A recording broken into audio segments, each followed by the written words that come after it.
रामपुर नाम के एक छोटे से गांव में अर्जुन नाम का एक गरीब लड़का रहता था।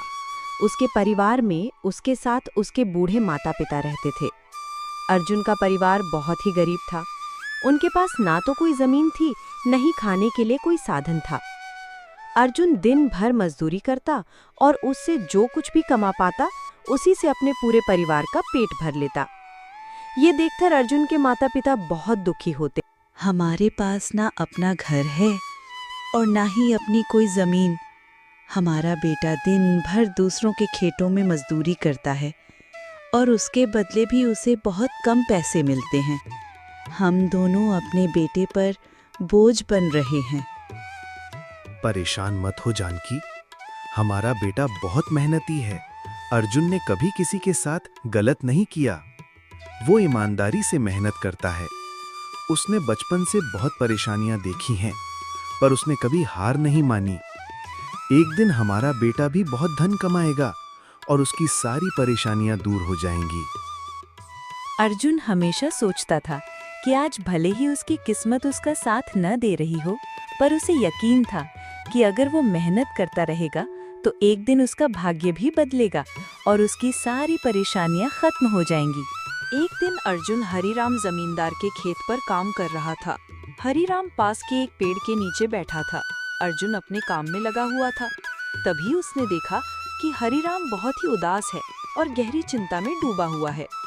हरिराम को उदास देख अर्जुन तुरंत हरिराम के पास गया और बोला, क्या हुआ मालिक, आप बहुत उदास लग रहे हैं। मुझे ऐसा लग रहा है जैसे आप किसी गहरी चिंता में हैं। कुछ हुआ है क्या? मुझे बताइए, क्या पता मैं आपकी कोई सहायता कर सकूं? अर्जुन की बात सुनकर हरिराम को गुस्सा आ गया और वो अर्जुन से गुस्से में बोला, अरे तू मेरी क्या सहायता करेगा? तू खुद अपनी सहायता कर सकता है क्या? अगर तू किसी की सहायता करने के काबिल होता तो क्या तुझे 2 वक्त के खाने के लिए आज मेरी जमीन पर काम करने की जरूरत पड़ती? चल यहाँ से, जा अपना काम कर और मुझे परेशान मत कर। सेठ जी, ऐसा नहीं है। ये सब वक्त की बात है। सब किस्मत का खेल है और इंसान को अपनी मेहनत पर विश्वास रखना चाहिए। आज भले ही किस्मत मेरे पक्ष में ना हो, लेकिन अगर मैं ईमानदारी और लगन से मेहनत करता रहूंगा तो किस्मत भी एक दिन मेरी तरफ झुक जाएगी। मेहनत और धैर्य से तकदीर के दरवाजे खुलने में देर हो सकती है, लेकिन मेहनत कभी बेकार नहीं जाती। अर्जुन की बात सुनकर हरिराम बहुत प्रसन्न हुआ। अरे अर्जुन, तेरे विचार तो बहुत अच्छे हैं। तेरी बातें सुनकर मन को एक सुकून सा मिला है। इतनी परेशानियों में भी तो अपनी जिंदगी खुश होकर काट रहा है। सेठ जी, ये सब मेरे पिता की सीख है। जब भी मैं किसी चीज के लिए अपने पिता से जिद करता तो मेरे पिता हमेशा मुझे यही समझाते थे, बेटा अर्जुन, हमारे पास इतना धन नहीं है कि मैं तेरी हर इच्छा पूरी कर सकूं। लेकिन एक बात हमेशा याद रखना, जिंदगी भी मौसम की तरह होती है। कभी ये धूप की तरह खुशियों से भरी होती है, कभी ठंड की तरह कठिनाइयां लाती है और कभी बारिश की तरह परेशानी आती है। लेकिन जैसे हर मौसम बीत जाता है, वैसे ही जिंदगी के मुश्किल हालात भी गुजर जाते हैं। बस धैर्य और हिम्मत बनाए रखना जरूरी है, क्योंकि एक दिन सब कुछ ठीक हो ही जाता है। अरे वाह, लगता है तेरे पिता बहुत ही नेक इंसान है। किसी दिन मैं भी उनसे जरूर मिलूंगा। मालिक, क्या हुआ है? आप एक बार मुझे साफ साफ बताइए। क्या पता आपकी परेशानी का कोई हल मिल ही जाए। अरे अर्जुन, मैं एक बहुत बड़ी मुसीबत में फंस गया हूँ। मुझे अपनी परेशानी का कोई भी हल नजर नहीं आ रहा है। सेठ जी, एक बार मुझे बताइए तो सही, क्या पता आपकी परेशानी का कोई हल निकल ही जाए। अर्जुन, हमारे गांव में मेरे पिता की एक पुश्तैनी जमीन थी जो काफी पीढ़ियों से हमारे पास थी। उस पर मेरा और मेरे भाई का हक है, पर हमारे गांव के ही 2 बाप बेटों ने उस पर कब्जा कर लिया है। मैं पुलिस थाने में केस दर्ज कराने की सोच रहा था, लेकिन गांव के बहुत बड़े बड़े लोग उनके साथ हैं। मैं कितनी भी कोशिश कर लूं, लेकिन मैं उन लोगों का कुछ नहीं बिगाड़ पाऊंगा। अब तो उन लोगों ने उस जमीन पर खेती भी शुरू कर दी। मेरे पिता की पुश्तैनी जमीन मेरे हाथों से छीनी जा रही है, इसीलिए मैं बहुत परेशान हूँ। मुझे समझ नहीं आ रहा मैं अब क्या करूँ। आप सही कह रहे हैं सेठ जी।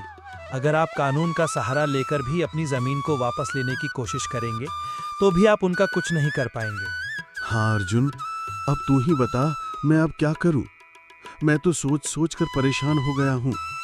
मेरी पुश्तैनी जमीन छीनी जा रही है और मैं कुछ भी नहीं कर पा रहा। अर्जुन ने कुछ देर सोचा और कहा, मालिक, आप चिंता मत कीजिए, हर परेशानी का कोई ना कोई हल जरूर होता है। अगर आप चाहें तो एक तरीका है जिससे आप अपनी जमीन वापस पा सकते हैं। अगर ऐसा कोई तरीका है तो जल्दी बताओ अर्जुन, वो क्या तरीका है?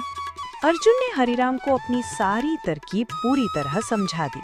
तरकीब सुनकर हरिराम अर्जुन से कहता है, अरे वाह अर्जुन, तू तो बहुत समझदार है। तूने तो बहुत अच्छी तरकीब बताई है। ऐसे तो मेरी जमीन मुझे जरूर मिल जाएगी। मैं तुझसे वादा करता हूँ, अगर तेरी ये योजना सफल हुई तो मैं अपनी जमीन का एक हिस्सा तेरे नाम कर दूंगा। मालिक, आप ऐसा क्यों कह रहे हैं? आप मेरे मालिक हैं। आपकी वजह से मुझे अपने घर के लिए 2 वक्त का खाना मिल जाता है। आपकी मदद करना तो मेरा फर्ज है। मुझे आपकी जमीन नहीं चाहिए। ठीक है अर्जुन, तुम बहुत नेक इंसान हो। कल से तुम इस काम पर लग जाओ। अर्जुन फिर से खेत में अपने काम पर लग जाता है। अगले दिन अर्जुन जगत और विनोद नाम के उन बाप बेटों के पास पहुंच जाता है जिन्होंने हरिराम की जमीन पर कब्जा कर रखा था। नमस्कार सेठ जी। जी, मैं यहाँ से गुजर रहा था तो पास के लोगों ने बताया कि आपकी यहाँ काम के लिए मजदूर की ज़रूरत है। क्या आपके यहाँ मुझे भी कोई काम मिल सकता है? अरे अरे, कौन हो तुम? तुमसे किसने कह दिया कि यहाँ मजदूर की जरूरत है? यहाँ किसी मजदूर की जरूरत नहीं है। सेठ जी, मैं एक मजदूर हूँ, पास ही के एक गांव में रहता हूँ। काम की तलाश में इधर उधर भटक रहा हूँ। हर दिन कहीं ना कहीं काम मिल जाता है। बस उसी काम को करके अपना पेट पालता हूँ।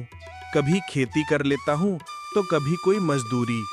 ये तो ठीक है, पर हमारे यहाँ फिलहाल कोई काम नहीं है। सेठ जी, मैंने तो सुना है कि आप लोग इस गांव के सबसे बड़े जमींदार हैं। आपके पास बहुत सारी जमीन है, इसलिए आपके यहाँ हमेशा मजदूरों की जरूरत रहती है। इसलिए मुझे लगा कि यहाँ मुझे कोई ना कोई काम जरूर मिल जाएगा। अरे भाई, मैंने कहा ना, यहाँ किसी भी मजदूर की जरूरत नहीं है। इसका मतलब हरिराम सेठ आपके बारे में सही कह रहे थे। हरिराम ने हमारे बारे में क्या कहा? अरे कुछ नहीं सेठ जी, चलिए तो मैं चलता हूँ। सेठ जी, आपके यहाँ तो कोई काम नहीं है, मैं अपने लिए कहीं और कोई काम देख लेता हूँ। अर्जुन वहां से जाने लगता है। तभी जगत विनोद ने अर्जुन को रोककर ये पता लगाने के लिए बुलाते हैं कि हरिराम ने अर्जुन को उन लोगों के बारे में क्या बताया है। अरे भाई, इधर आओ, शायद तुम्हारे लिए हमारे पास एक काम है। अर्जुन तुरंत उनके पास चला गया और बोला, धन्यवाद सेठ जी, बताइए क्या काम है? आप जो भी काम बोलेंगे मैं हर काम करने के लिए तैयार हूँ। आखिर बूढ़े माँ बाप का पेट पालना है। अरे सब्र रखो, काम तो हम तुम्हें बता ही देंगे। पहले ये बताओ कि हरिराम हमारे बारे में क्या कह रहा था। सेठ जी, मैं पहले हरिराम सेठ के यहाँ काम करता था, पर वह बहुत ही कंजूस और बदतमीज आदमी है। मैं उनके यहाँ दिन रात मेहनत करता, पर इतनी मेहनत करने के बाद भी वो मेरी सही मजदूरी नहीं देता था। इस बात पर कल मेरी उससे बहस हो गई थी। फिर क्या हुआ? हरिराम ने हमारे बारे में क्या कहा? जब मेरी सेठ हरिराम से बहस हो रही थी, तब उसने मुझे कहा कि पूरे गांव में उनसे ज्यादा मजदूरी कोई नहीं दे रहा। तो मैंने गुस्से में कह दिया कि गांव के सबसे बड़े जमींदार जगत सेठ और विनोद सेठ सबसे अच्छी मजदूरी देते हैं, इसलिए उनके यहाँ हमेशा काम करने वालों की भीड़ रहती है। हाँ भाई, बिल्कुल सही कहा था। आखिर हम गांव के सबसे बड़े जमींदार हैं। हमारा फर्ज है कि जो भी मजदूर हमारे यहाँ काम करता है उसे उसकी मेहनत के हिसाब से सही मजदूरी मिले। वाह सेठ जी, आपने बहुत अच्छी बात कही। हरिराम सेठ कभी भी आपकी बराबरी नहीं कर सकता। वो तो शायद आपके जितना भी नहीं सोच सकता। जगत और विनोद अर्जुन की चापलूसी भरी बातों में आ जाते हैं और उसे अपने यहाँ काम पर रख लेते हैं। चलो अब काम की बात करते हैं। तुम एक अच्छे इंसान लगते हो। हमें अपने खेत पर काम करने के लिए तुम्हारे जैसे ही एक मजदूर की जरूरत है। कल से ही काम पर आ जाना। कुछ दिन ऐसे ही बीत गए। एक दिन जगत अपने बेटे विनोद से बोला, विनोद बेटा, ये अर्जुन तो बहुत मेहनती है। ये अकेले ही 4 लोगों का काम कर देता है। अच्छा हुआ कि हमने इसे रोक लिया था। पिताजी, आप सही कह रहे हो। अर्जुन बहुत मेहनती है। इसके जितना काम शायद ही कोई और करता होगा। ये पूरा दिन यहाँ काम पर अकेला लगा रहता है। अर्जुन की मेहनत ने जगत और विनोद का दिल जीत लिया। कुछ दिन और बीत गए। एक शाम जगत और विनोद अपने खेतों का दौरा कर रहे थे। जब वे अपने खेत पर पहुंचे तो देखा कि अर्जुन इतनी देर तक भी काम कर रहा था। अर्जुन भाई, अब तो रात होने वाली है, तुम इतनी देर तक काम क्यों कर रहे हो? अब घर जाओ और आराम कर लो। सेठ जी, हमारी किस्मत में आराम कहाँ है। घर पर बूढ़े माँ बाप हैं। काम नहीं करूंगा तो उनके लिए 2 वक्त का खाना कहाँ से जुटा पाऊंगा। घर पर बैठकर आराम करने से अच्छा है कि मैं काम करूं। इस तरह मेरा मन भी लगा रहता है। तुम बहुत मेहनती हो अर्जुन। आज का काम यहीं छोड़ दो और घर जाकर आराम करो। नहीं सेठ जी, इसकी कोई जरूरत नहीं है। मैं काम करने में ही खुश हूँ। आप लोग जाइए, मैं ठीक हूँ। ठीक है अर्जुन, फिर हम जाते हैं। जब तुम्हारा मन करे काम खत्म करके अपने घर चले जाना। इसके बाद जगत और विनोद खेत को अर्जुन के भरोसे छोड़कर चले जाते हैं। अगली सुबह जब विनोद और जगत अपने खेत पर लौटे तो देखा कि वहाँ पुलिस खड़ी है। पुलिस को देखकर दोनों दौड़ते हुए आए और पूछा, क्या हुआ थानेदार साहब, आप यहाँ क्या कर रहे हैं? क्या ये जमीन तुम दोनों की है? हाँ थानेदार साहब, ये जमीन हमारी है। हमारे पास इसके कागजात भी हैं। फिर तो तुम दोनों को ले जाकर जेल में डालना ही पड़ेगा। ये क्या कह रहे थानेदार साहब? हम कुछ समझे नहीं, आप क्या कहना चाह रहे हैं? अभी तुम दोनों बहुत अच्छे से समझ जाओगे। वो देखो, तुम्हारी जमीन से क्या निकला है। थानेदार के कहते ही दोनों बाप बेटे जब पलट कर देखते हैं तो वहाँ उनकी जमीन में एक लाश दबी हुई थी जिसमें सिर्फ कंकाल बचा था। ये देखकर दोनों बाप बेटे डर जाते हैं। थानेदार साहब, ये किसकी लाश है और ये हमारे खेत में कहाँ से आ गई? अब बहाने मत बनाओ। पहले लोगों को मारो, फिर उन्हें अपनी जमीन में गाड़ दो, और अब कह रहे हो कि ये क्या है? नहीं थानेदार साहब, हमें नहीं पता कि ये सब क्या है। ये लाश यहाँ कैसी आई, हमें कुछ नहीं पता। अब झूठ मत बोलो। अगर फांसी नहीं हुई तो कम से कम तुम दोनों को उम्र कैद की सजा तो जरूर मिलेगी। फांसी और उम्र कैद की बात सुनकर दोनों बाप बेटे डर गए और थानेदार के सामने गिड़गिड़ाने लगे। थानेदार साहब, हम इस लाश के बारे में कुछ नहीं जानते। हमें नहीं पता ये लाश किसकी है और इसे यहाँ कौन गाड़ कर चला गया। इस मामले से बचने के लिए दोनों ने कुछ तरकीब सोचनी शुरू की। तभी अर्जुन वहाँ आ जाता है। अरे सेठ जी, ये पुलिस यहाँ क्यों आई है? क्या हुआ है? अर्जुन देखो, पता नहीं कहाँ से हमारी जमीन में ये कंकाल आ गया है। मालिक, ये कंकाल यहाँ कहाँ से आ गया? ये तो बहुत गंभीर बात है। हाँ अर्जुन, पता नहीं ये कंकाल यहाँ कहाँ से आया है और थानेदार साहब को लगता है कि इसे हमने यहाँ मार कर गाड़ा है। अब तू ही कोई उपाय सोच जिससे हम इस परेशानी से बच सके। तीनों को आपस में खुसर खुसर करते देख थानेदार ने कहा, अब कोई तरकीब मत बनाओ। तुम दोनों बाप बेटों में से कोई एक तो जरूर जेल जाएगा। अब तुम ही तय करो, जेल कौन जाएगा? थानेदार साहब, थोड़ा सा समय दीजिए, हम तय कर ले कि जेल कौन जाएगा।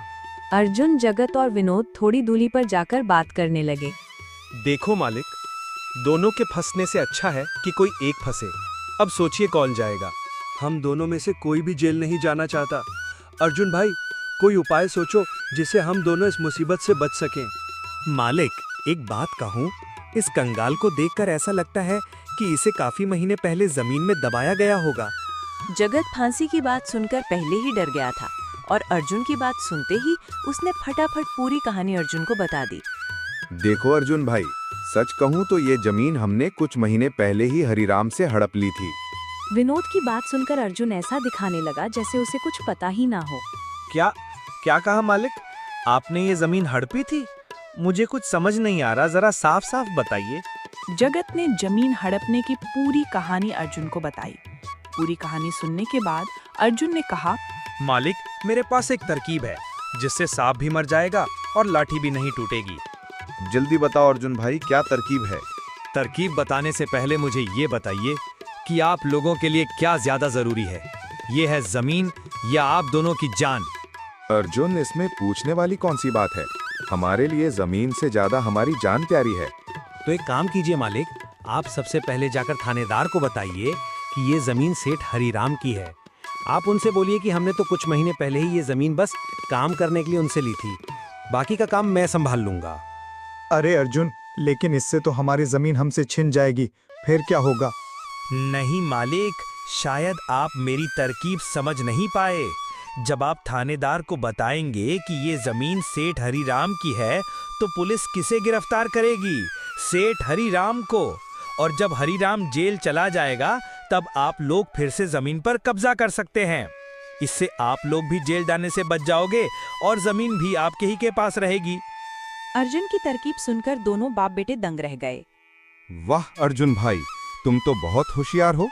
आज तक तुमने हमें अपने काम से खुश किया था, अब तुम्हारी बुद्धि हमारी जान भी बचाएगी।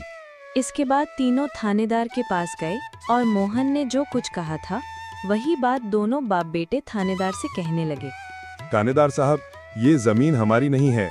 हमने कुछ महीने पहले ही काम करने के लिए ये खेत हरिराम सेठ से लिया था। वाह, जब खुद फंस गए हो तो अब किसी और को फंसाकर अपनी जान बचाना चाहते हो ना। साहब, अगर आपको हमारी बात पर यकीन नहीं हो रहा तो आप अर्जुन से पूछ लीजिए। वो हमारे साथ बस कुछ दिनों से ही काम कर रहा है। इससे पहले वो सेठ हरिराम के यहाँ काम करता था। बोलो अर्जुन, ये जमीन किसकी है? थानेदार साहब, ये जमीन सेठ हरिराम की है। जगत सेठ और विनोद सेठ ने तो बस कुछ समय से इस जमीन पर खेती कराना शुरू किया है। अर्जुन की बात सुनकर थानेदार ने अर्जुन से कहा, सेठ हरिराम को बुला के लेके आओ। अर्जुन, तुम एक काम करो, जाओ और सेठ हरिराम को बुलाकर लेकर आओ। अर्जुन तुरंत जाकर सेठ हरिराम को बुला लेता है, परंतु हरिराम अपने साथ गांव के सरपंच को भी अपने साथ ले आता है। यहाँ क्या हो रहा है? यहाँ इतने लोग क्यों जमा हैं? देखिए सरपंच जी, इन दोनों की जमीन से कंकाल निकला है और अब ये लोग कह रहे हैं कि ये जमीन इनकी नहीं है बल्कि सेठ हरिराम की है। थानेदार ने सरपंच जी को पूरी कहानी सुना दी। अपने आप को फंसा देख जगत ने सरपंच से कहा, नहीं सरपंच जी, ये जमीन हमारी नहीं है। हम यहाँ बस कुछ समय से काम कर रहे हैं। आप हमारे मजदूर अर्जुन से पूछ लीजिए। हाँ सरपंच जी, ये जमीन सेठ हरिराम की है। मैं कैसे मान लूं कि ये जमीन हरिराम की है? हमारे यहाँ का थानेदार तो कह रहा था कि इस जमीन पर कोई केस चल रहा है और इस जमीन पर तुम्हारा कब्जा था, और अब तुम कह रहे हो कि ये जमीन हरिराम की है। नहीं सरपंच जी, हमने हरिराम के साथ धोखा किया था। हम बस इस जमीन को हड़पना चाह रहे थे, लेकिन अब हमें ये जमीन नहीं चाहिए। अगर आप चाहें तो हम केस भी वापस ले लेंगे। थानेदार साहब, आप जाइए, बाकी का काम अब हम संभाल लेंगे। सरपंच के कहने पर थानेदार वहां से चला जाता है। सरपंच ने हरिराम से कहा, अब बताओ, ये कंकाल यहाँ कैसे आया? तुमने किसे मारकर यहाँ गाड़ा है? अरे सरपंच जी, ये तो नकली कंकाल है। इन दोनों ने मिलकर मेरी जमीन हड़प ली। मैंने और अर्जुन ने मिलकर ये तरकीब सोची थी ताकि इन दोनों से सच निकलवा सकें। हरिराम की बात सुनते ही दोनों बाप बेटों के पैर तले जमीन खिसक गई। ये हम दोनों की साजिश थी इन लोगों के मुंह से सच निकलवाने के लिए। अर्जुन को इस योजना में शामिल देखकर दोनों बाप बेटों को समझ आ गया कि ये सब सेठ हरिराम और अर्जुन की मिली भगत थी। दोनों बाप बेटों के पास अपनी गलती मानने के सिवा कोई चारा नहीं था। हमें माफ कर दीजिए सरपंच जी, हम लालच में आ गए थे। हमें माफ कर दीजिए, हम आज के बाद ये गलती कभी नहीं करेंगे और ये जमीन भी सेठ हरिराम को वापस दे देंगे। जगत और विनोद दोनों सरपंच और सेठ हरिराम से माफी मांगने लगे। दोनों को इतना गिड़गिड़ाता देख हरिराम ने उन्हें माफ कर दिया। सरपंच ने भी उन्हें जेल नहीं भेजा और सेठ हरिराम ने अपना केस वापस ले लिया। हरिराम के केस वापस लेने के बाद सरपंच जी भी वहां से चले जाते हैं। धन्यवाद सेठ हरिराम जी, आपने हमें माफ कर दिया। आज के बाद हम ऐसी गलती कभी नहीं करेंगे। ठीक है जगत, कोई बात नहीं, मैंने तुम्हें माफ किया। बस याद रखना कि एक जमीन के टुकड़े के लिए तुम अपनों के साथ कभी गलत नहीं करना। बुरे समय में तुम्हारे अपने ही तुम्हारे साथ खड़े होंगे। जमीन का क्या है, कभी मेरी तो कभी तुम्हारी। आखिर में सेठ हरिराम ने अर्जुन को जमीन का एक हिस्सा दे दिया और उसे जमीन का मालिक बना दिया। अर्जुन, जैसा कि मैंने वादा किया था, जिस जमीन पर तुम काम कर रहे थे, आज से वो जमीन तुम्हारी है और अब तुम उसके मालिक हो। नहीं मालिक, इसकी कोई जरूरत नहीं है। याद करो अर्जुन, तुमने मुझसे क्या कहा था? बस मेहनत करते रहो, एक दिन तकदीर का दरवाजा जरूर खुलेगा। तो समझो तुम्हारी तकदीर का दरवाजा खुल चुका है और अब तुम भी जमीन के मालिक हो। अब से तुम्हें किसी और के यहाँ काम करने की जरूरत नहीं पड़ेगी। इस तरह अर्जुन ने अपनी मेहनत और बुद्धि से सेठ हरिराम को उसकी जमीन वापस दिलाई और दोनों ठगी करने वाले बाप बेटों को भी सबक सिखाया। इस तरह अर्जुन ने अपनी मेहनत और चतुराई की मदद से अपनी फूटी किस्मत बदल दी और अब वो भी एक बड़ी जमीन का मालिक बन गया था।